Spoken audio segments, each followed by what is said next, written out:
This channel does not promote any violent, harmful, or illegal activities. All content provided by this channel is meant for an educational purpose only. তৃণমূলের প্রাক্তন block সভাপতি, তার বাড়ি দেখুন।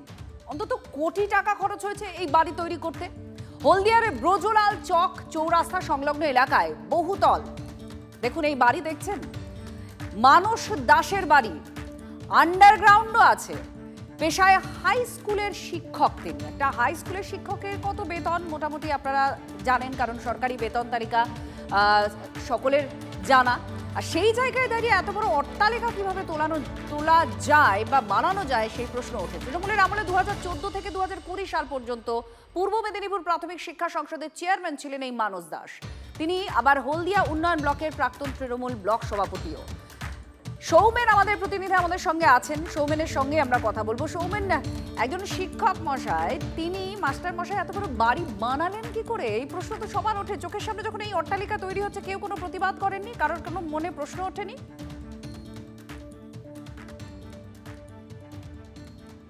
দেখো, যখন তিনি বাড়ি করছিলেন তখন তিনি ছিলেন এলাকার দুর্দণ্ড প্রতাপ নেতা। প্রশ্ন করার মতো ক্ষমতা কোনো সাধারণ নাগরিকেরও নেই, ছিল না তখন। এবং সব থেকে বড় কথা, ওনার শিক্ষকের থেকে ওনার পরিচয় সব থেকে বেশি ছিল যে উনি প্রাথমিক শিক্ষা সংসদের চেয়ারম্যান ছিলেন। ফলে কোনো প্রাথমিক শিক্ষককে অভিযোগ, এটা প্রাথমিক শিক্ষককে তার বাড়ির কাছাকাছি বদলি করে দেওয়া এবং শিক্ষক নিয়োগের ক্ষেত্রে বড় পরিমাণে একটা কাটমানির অভিযোগ তুলছেন শিক্ষক মহলের একাংশ এবং বিজেপি বামেরা। এবং একটা দেখলে দেখা যাবে শুধু এই আবাসনটা নেই, বহুতল আবাসন যেটা তৈরি করেছেন এটা নয়, এবং তার বাড়ি যেটা তৈরি হয়েছে, আর একটা বাড়ি তিনি যেখানে থাকেন, যেটা তার আদি বাড়ি, সেটাকেও এত সংস্কার করে ভালো করেছেন, সেটাও চোখ ধারানো মতো। কিন্তু কথা হচ্ছে, এত বড় বাড়ি, শুধু বাড়িটা না, আন্ডারগ্রাউন্ডেও দুতলার মতো বাড়ি তৈরি করেছে। এই যে এত টাকা খরচ করে এত বাড়ি করলেন কি করে, সেই প্রশ্নটা সবার মনে এখন জাগছে। সবাই জানতে চাইছে যে তদন্ত করুক সরকার, কারণ সরকার বলেছে সবকা সাথ হিসাব, সবকা হিসাব হবে। সেই হিসাবটা জানতে চাইছে এলাকাবাসী। তারা জানতে চাইছে কিভাবে করলেন।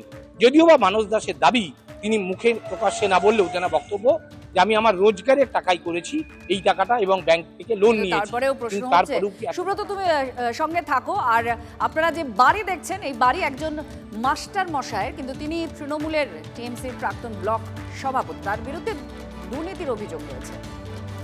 এই জেলাতে নিয়োগ হয়েছে, সেই নিয়োগে কে কতটা লুটে পুটে খেয়েছে, কারা বেকার যুবকদের ভবিষ্যৎটা নিয়ে ছিনিবিনি খেলেছে, তাদেরকে ধ্বংস করে দিয়েছে, সেটা গোটা পূর্ব মেদিনীপুরের মানুষ জানে।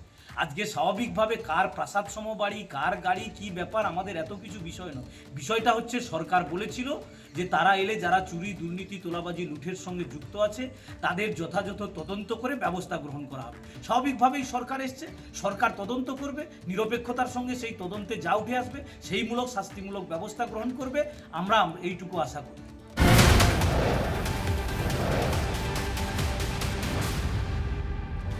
আরো একজন তৃণমূল নেতা, প্রাক্তন কাউন্সিলর, তার বাড়ি দেখুন। বিলাসবহুল অট্টালিকা কিভাবে তৈরি হলো এখন প্রশ্ন উঠছে। আগেও হয়তো প্রশ্ন করেছেন মানুষজন, কিন্তু সেটা সামনে আসেনি, তার কারণ ভয়। তৃণমূল ঘনিষ্ঠ হওয়ার 9 বছরে রকেট গতিতে উত্থান। কাউন্সিলর হওয়ার পর থেকে রমরমা। তৃণমূলের ক্ষমতা যেতেই এখন ফুঁসে উঠেছেন এলাকাবাসী। 2013-তে প্রাথমিক শিক্ষকে চাকরি পান সঞ্জীব পট্টনায়ক। দেখুন প্রাথমিক শিক্ষকের বাড়ি এটা। 2017 সালে কাউন্সিলর হওয়ার পর থেকেই এই বাড়ি বাড়াবাড়ি হয়ে যায়। স্থানীয়দের অভিযোগ, প্রাক্তন বিধায়ক ঘনিষ্ঠ হওয়াতেই প্রভাব রমরমা। বিলাসবহুল 4 তলার অট্টালিকা থেকে ঘন ঘন বিদেশ ভ্রমণও করতেন। এত বড় বাড়ি এবং বিদেশ ভ্রমণের টাকার উৎস কি, তদন্ত চান স্থানীয়রা। আমরা দাঁড়িয়ে আছি হলদিয়া পুরসভার প্রাক্তন কাউন্সিলর সঞ্জীব পট্টনায়কের বাড়ির সামনে।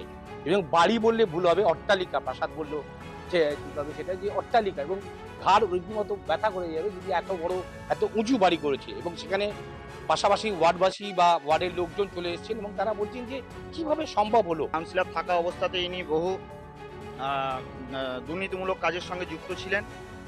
বিভিন্ন শিল্পাঞ্চলে, যেমন বিপিসিএল কোম্পানিতে বিভিন্ন ঠিকাদারদের হাতে নিয়ে বিভিন্ন উদ্বাস্তু ছেলেদেরকে উদ্বাস্তু ছেলেদেরকে বঞ্চিত করে বাইরের ছেলেদেরকে অর্থের বিনিময়ে চাকরি দিয়েছেন এবং এলাকার ছেলেদেরকে বঞ্চিত করেছেন এই চাকরি বাকরি থেকে।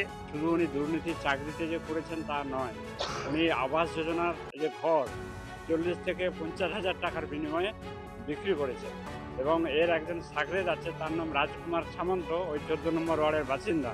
তার মাধ্যমে কিন্তু এই টাকাটা উনি তুলেছেন এবং সেই টাকাতেই এই অট্টালিকা হয়েছে।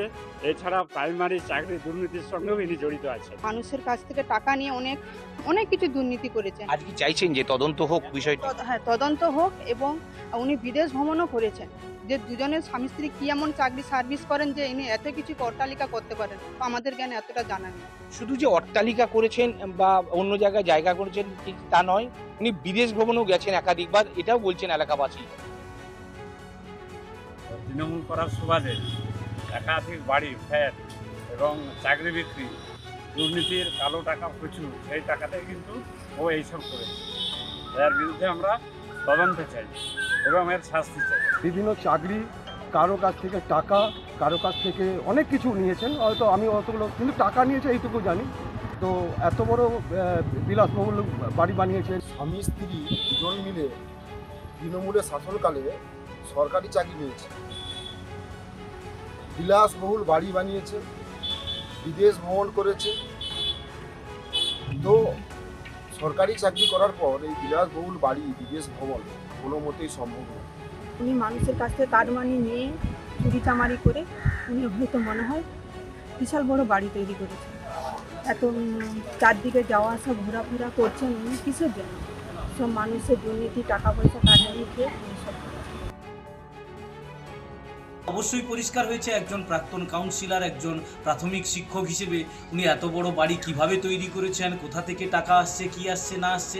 কারণ তৃণমূলের জামানায় যারাই ছিল, কে কিভাবে চুরি, দুর্নীতি, তোলাবাজি, লুটের সঙ্গে যুক্ত, সেটা মানুষ দেখেছেন, হলদিয়ার মানুষ দেখেছেন, বুঝেছেন। আজকে নতুন সরকার এসছে, যারা বলেছিল চুরি, দুর্নীতি, তোলাবাজির ক্ষেত্রে তারা ব্যবস্থা গ্রহণ করবে, তার জন্য তদন্ত হবে এবং তদন্তে যা উঠে আসবে আমরা মনে করি নিরপেক্ষতার সঙ্গে সেই তদন্তের যা ফলাফল আসবে সেইমূলক শাস্তিমূলক ব্যবস্থা হোক, দোষীরা শাস্তি পাক। এবার দেখাবো আরো এক তৃণমূল নেতার বাড়ি। তার নাম কম বেশি অনেকেই জানেন। তাকে নিয়ে সম্প্রতি ভোটের সময় একটা গানও তৈরি হয়, যা খুব ভাইরাল হয়। বুঝতে পারছেন, শওকত মোল্লার কথা বলছি। ক্যানিং এর প্রাক্তন তৃণমূল বিধায়ক শওকত মোল্লার বাড়ি, বিলাসবহুল বাংলো, বাগান, মাছের ভেড়িতে ঘেরা বিলাসের সেই প্রাসাদ। ভোটে হারের পর থেকে দাপুটে তৃণমূল নেতাকে এলাকাতেই দেখেননি স্থানীয়রা। একসময় অনুগামীরা ঘিরে থাকতো, ভিড় লেগে থাকতো বাড়িতে, আর এখন শুনশান। কেউ বলছেন গা ঢাকা দিয়েছেন শওকত মোল্লা, কেউ বা দাবি করছেন বাংলোতেই লুকিয়ে আছেন ক্যানিং এর এক সময়ের এই বেতাজ বাদশা। দেখুন, উনি একসময় ক্যানিং পৌর বিধানসভার বিধায়ক ছিলেন। আজকে উনি পরাজিত একজন বিধায়ক নেই, আজকে উনি পরাজিত হয়েছেন দলের তরফ থেকে লড়ে। এখানে সমগ্র পশ্চিমবাংলার ভারতীয় জনতা পার্টি সরকার হয়েছে, আপনারা দেখেছেন। মানুষ বিপুলভাবে আমাদের ম্যান্ডেট দিয়েছে। এই ক্যানিং পৌর বিধানসভাতে আমরা পরাজিত হয়েছি। আগামী দিনে আমরা ক্যানিং পৌর বিধানসভাতে জিতব এবং মানুষের যে অভাব অভিযোগ, সার্বিক উন্নয়ন, অর্থনৈতিক, সামাজিক সব দিকে আমরা নজরে রাখবো। যেভাবে মানুষের উন্নতি সাধন হয় সেই বিষয়ে আমরা লক্ষ্য রাখবো। জীবনতলা থানার ক্যানিং পূর্ব বিধানসভার মৌখালীর ঠিক আমার পিছনে এই যে পাঁচিল দেওয়া ঘেরা সবুজ বনানীর মধ্যে যে বাড়িটি, সেই বাড়িটিই হলো ক্যানিং পূর্বের প্রাক্তন বিধায়ক তথা এলাকার তৃণমূল কংগ্রেস নেতা শওকত মোল্লার। কিন্তু সেই সবুজ আজ ফিকে, সে কারণের জন্য শওকত মোল্লা আদতে কোথায় আছেন, তিনি বাড়িতে আছেন না অন্য কোনো জায়গায় আছে, সেই নিয়ে মুখ খুলতে নারাজ এলাকার সাধারণ মানুষ। বাড়ির যতগুলি গেট আছে প্রত্যেকটি গেটে তালাবন্ধ অবস্থায় আছেন। বেশ কয়েকজন নিকট আত্মীয়রা শওকত মোল্লার পরিবারের সঙ্গে দেখা করতে আসছেন, কিন্তু শওকত মোল্লা আদতে কোথায়, সেই নিয়ে সাধারণ মানুষের মধ্যে একটা সন্দিহান থেকেই রয়েছে। সত্যজিৎ মণ্ডল, TV9 বাংলা, মৌখালী। তৃণমূল নেতা, প্রাক্তন কোনো জনপ্রতিনিধি, তাদের একের পর এক প্রাসাদ, অট্টালিকা, সাতমহলা বাড়ি আপনাদের দেখাচ্ছিলাম। শুধু কি নেতারা পিছিয়ে নেই, কিন্তু পুলিশও। একজন ওসির কত আয় হতে পারে, মানে কত স্যালারি হতে পারে, এটা যদি বলা হয়, তার উপর তো এতদিন ধরে ডিএ বঞ্চনার অভিযোগও আছে, ডিএ পাননি তারা। তারপরেও কালীঘাট থানার ওসি, প্রাক্তন ওসি শান্তনু সিনহা বিশ্বাসের কান্দির এই প্রাসাদ, এটা তার বাড়ি। সবই কি অনুপ্রেরণায় হয়েছে? দুর্নীতি কেলেঙ্কারির অভিযোগে রাজ্যে পালা বদলের পর তিনি গ্রেফতার হয়েছেন।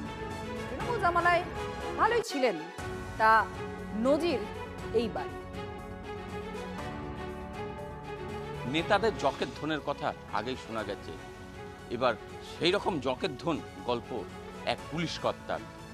কালীঘাট থানায় কর্মরত ছিলেন ডিসিপি শান্তনু সিনহা। তিনি গ্রেপ্তার হয়েছেন বেশ কয়েকদিন হলো। শান্তনু সিনহার যে পৈতৃক বাড়ি সেটি হচ্ছে মুর্শিদাবাদের কান্দি থানার জেমো এলাকায়। সেখানে বিলাসবহুল এক বাড়ি তিনি বানিয়েছিলেন।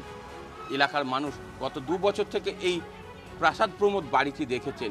কেউ কেউ আবার বলছেন কয়েক কোটি টাকা খরচ করে এই প্রাসাদ প্রমোদ বাড়ি তৈরি করেছিলেন।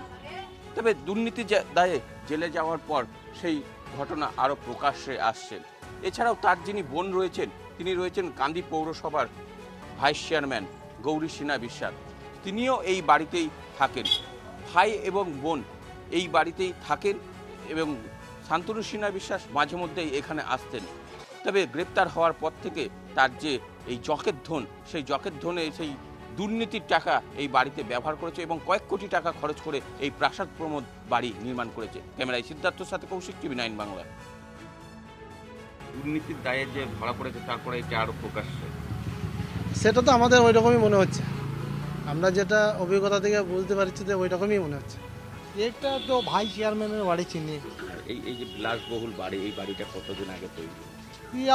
তো অনেক দিন থেকে দেখছি আমরা। এখন তালা বন্ধ করে এখন 3-4 দিন। 3-4 দিন এই গেটেই খোলে। এই গেটেই